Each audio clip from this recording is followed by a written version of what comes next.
Welcome to Taiji's Kitchen. Today I'm going to show you how to make Japanese style breakfast. So I recently stumbled upon this channel of Glucose Goddess.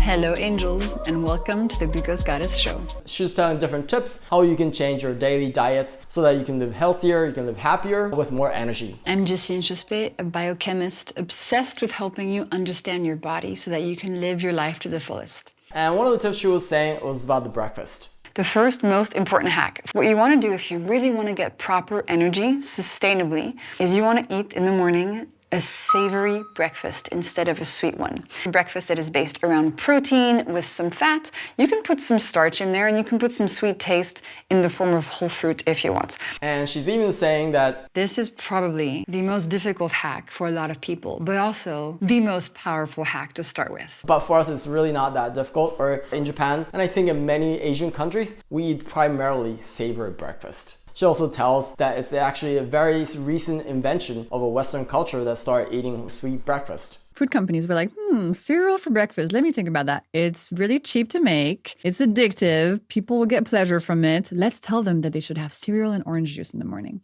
That was invented. It's a marketing thing going on. And she's saying that it's one of the reasons that people are feeling so fatigued and tired. If for breakfast you have a big glucose spike, that breakfast glucose spike is going to kick off a roller coaster for the rest of the day. A roller coaster of cravings and fatigue. You're like, how did this happen? Look at your breakfast. We switch from a sweet breakfast to a savory breakfast. So I'm going to show you a Japanese style breakfast, what we typically eat in Japan. This is really not representative of what I actually eat every day. This is actually more of an ideal Japanese breakfast. I hope I'm not gonna give you an idea that, oh my god, that's too much to do. When I cook for myself, I usually make 1 or 2 of these. Maybe I'll make another video on what I actually eat for everyday breakfast. But in this video, I'm gonna show you a very ideal Japanese breakfast looks like. Then hopefully you can incorporate some of these ideas so you can have a more healthier, energetic lifestyle. Then, let's get started.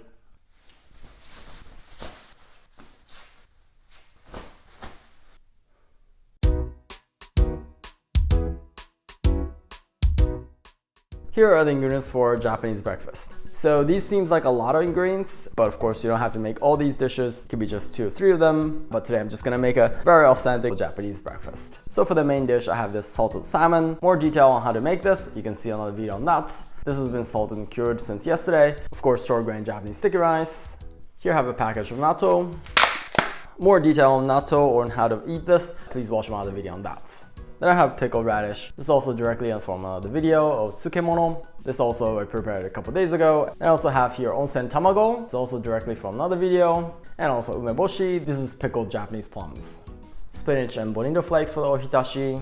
Soy sauce as a seasoning. And I'm also gonna make a standard miso soup of tofu and wakame seaweed. And then dashi package and miso for the miso soup. And then scallion for the condiments for miso soup and natto. Then let's get into it.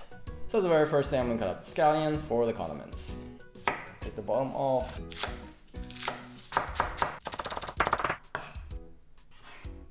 So just like that. Then also tofu for the miso soup. I'm just gonna make small dice. So also just like that. So as the next thing, let's boil the spinach for the ohitashi. So you put this in the boiling water, then you let it cook very lightly, definitely no more than a minute. So once this comes to a boil, I'm going to take this out. Then lay it flat like this and leave it to the side for a couple of minutes and let it cool down. So once it's cooled off, I'm going to squeeze the water out of this. Then put it on a plate. And in this, I'm going to put about 1 teaspoon of soy sauce. Then I'm going to top this with Bonito flakes. So just like that, the spinach ohitashi is finished. So as the next thing, let's make the miso soup. More detailed video on miso soup and different variations of it. You can watch my other video on that, but today I'm going to show it very roughly. So in a pot, I'm going to put in 2 cups of water. And to that, I'm going to put in the dashi package. So for 2 cups, just about half of this. Then I'm going to turn the heat to high and bring this to boil. So once this comes to a boil, I'm going to put in the cut up tofu. If you have other ingredients, go ahead and put it now. Then I'm gonna warm it up a little bit. Then I'm gonna turn the heat off. Once you turn off the heat, you're gonna put in the miso paste. For each cup, I'm gonna put in about 1 tablespoon of miso. So once this miso has got dissolved, these are bits and pieces of soybeans. So you also want to put it in the miso soup. Then here I'm going to put in the dried wakame seaweed. How much is this really a preference thing? So they will grow, make sure you don't put too much. Just about that much will be enough. That is finished for the miso soup. So that's the very last thing is prepare the rest of the ingredients. There isn't really much to prepare. Oh yeah, this looks good. And also the natto. I'm gonna put in another container. I'm gonna put in here the mustard and also the tare. I'm also gonna put in here a little bit of cut up scallion. Let's mix this up. So then that's also finished for that. So as the very last thing, let's fry the salted salmon. So in a frying pan, I'm gonna turn it to medium. And I'm gonna put in just very little frying oil. I'm gonna put the salmon in. You wanna start frying with the skin side. So that I have a flat skin, and crunchy skin is really delicious.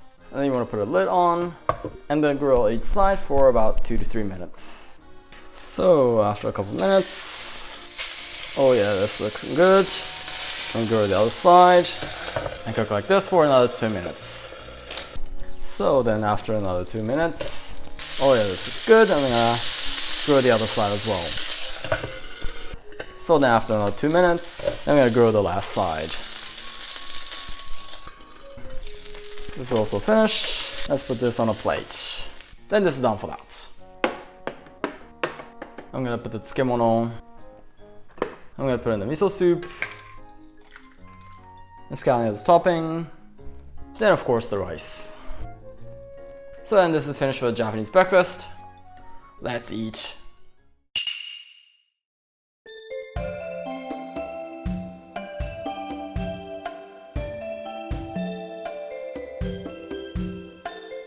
Oh, this looks so great. Let's eat. Itadakimasu. For Japanese breakfast, you gotta start with rice. When you have really good quality rice and cooked just right, you really don't need anything. So then salmon, and this just goes so well with the rice. Itadakimasu. So delicious. Such a perfect amount of salt. And also the miso soup. Itadakimasu. Please excuse me for slurping.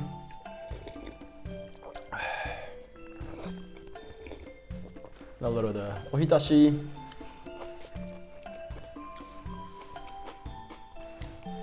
I'm gonna have a little bit of natto. Pop it on top of rice. Itadakimasu. Oh, so delicious. And Tsukemono.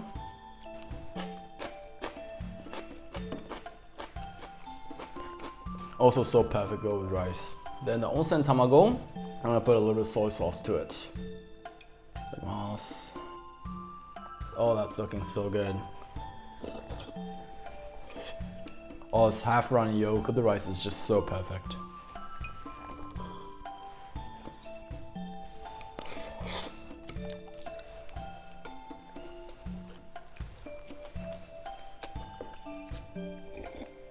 And also the umeboshi. Oh, sour. Very sour, but so good with rice.